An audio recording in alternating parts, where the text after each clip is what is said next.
अब यहाँ हम कुछ कंपोजिट फंक्शंस या संयुक्त फलनों की बात करेंगे।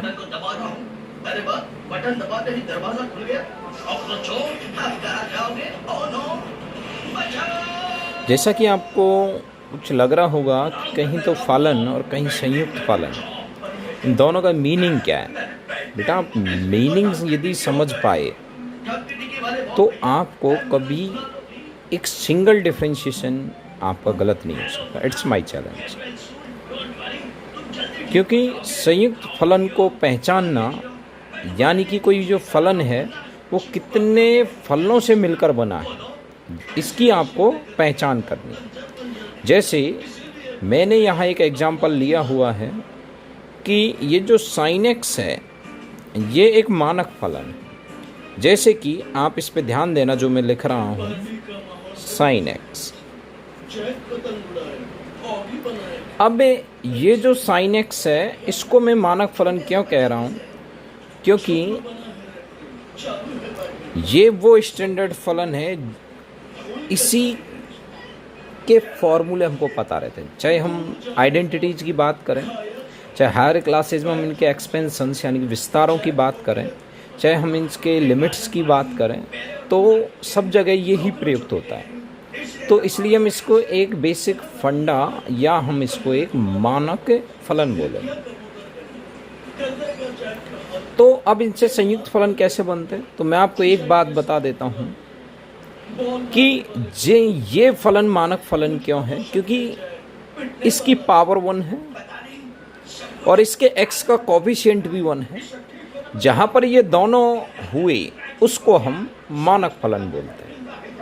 और यदि इसकी पावर 1 की जगह कुछ और रिप्लेस हो जाए, या इसके x का जो कोफिशिएंट है या ये जो गुणांक 1 दिखाई दे रहा है आपको, यदि ये किसी से बदल जाए तो वो फलन कभी भी एक मानक फलन नहीं रहता, वो बदल जाता है एक संयुक्त फलन।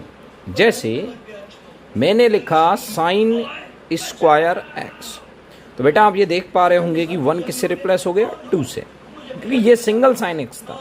अब ये हो गया sin x into sin x।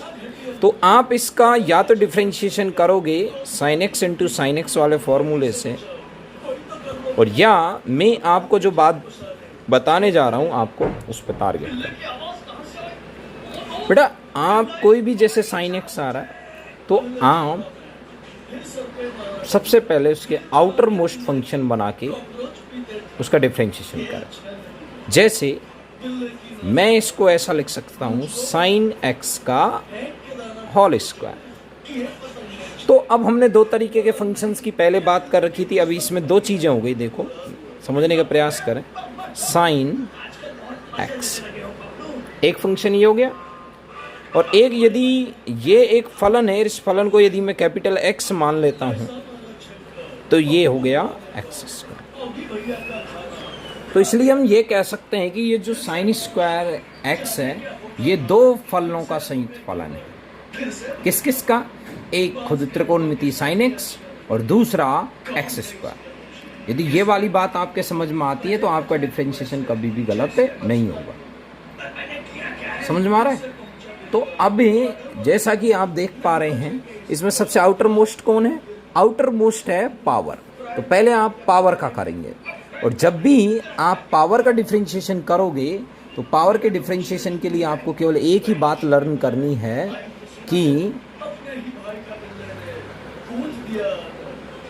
Power, जैसे यदि किसी की 2 आती है तो उसको एक्स स्क्वायर की तरह बिहेव करा दें, यदि किसी की पावर 3 आती है तो आप उसको एक्स क्यूब की तरह बिहेव करा दें। जैसे इसका डिफरेंशिएशन हो जाएगा 2x की पावर 1, इसका डिफरेंशिएशन हो जाएगा 3x स्क्वायर। तो आपने यहाँ देखा कि ये जो स्क्वायर है, ये स्क्वायर किसका? sin x का, और यहाँ ये जो स्क्वायर था ये किसका था? x का। तो यहाँ बोलते हैं 2x। तो बेटा इसका डिफरेंशिएशन हो जाएगा, पावर को आगे ले लीजिए, 2 बेस क्या है? sin x। तो हमने अभी किसका डिफरेंशिएशन किया? पावर का। पावर का हो गया अब डिफरेंशिएशन। जैसे आप एक्स स्क्वायर को टारगेट करें, एक्स स्क्वायर का डिफरेंशिएशन होता है 2x, तो ये हमने पावर का किया है अभी। और इसके बेस का करेंगे x का, तो x का x से डिफ्रेंशिएशन होता है 1, तो इसलिए फाइनली इसका डिफ्रेंशिएशन कितना आता है 2x। सिमिलरली पावर का हमने किया यहाँ 2 sin x हो गया, और अब हम यहाँ बेस का करेंगे तो sin x का डिफ्रेंशिएशन हमें अभी और करना है 2 sin x, and sin x का डिफ्रेंशिएशन होता है cos x। तो बात समझ में आई? ठीक है, चलो कुछ और देखते हैं। e की पावर 2x, अब ये स्टैंडर्ड है या कंपोजिट है? ये होता है मानक।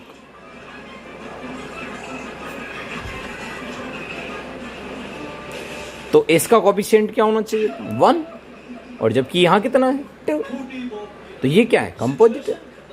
तो जैसे हम यहाँ e की पावर x का डिफ्रेंशिएशन करते हैं e की पावर x, और फिर इस 1x का करते हैं तो आता है 1।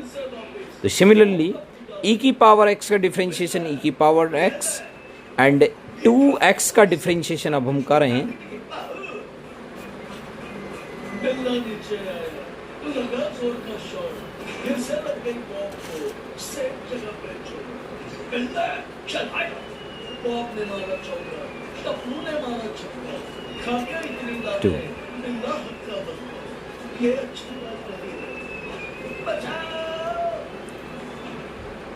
और इस छक्के के साथ इंडिया जीत गया।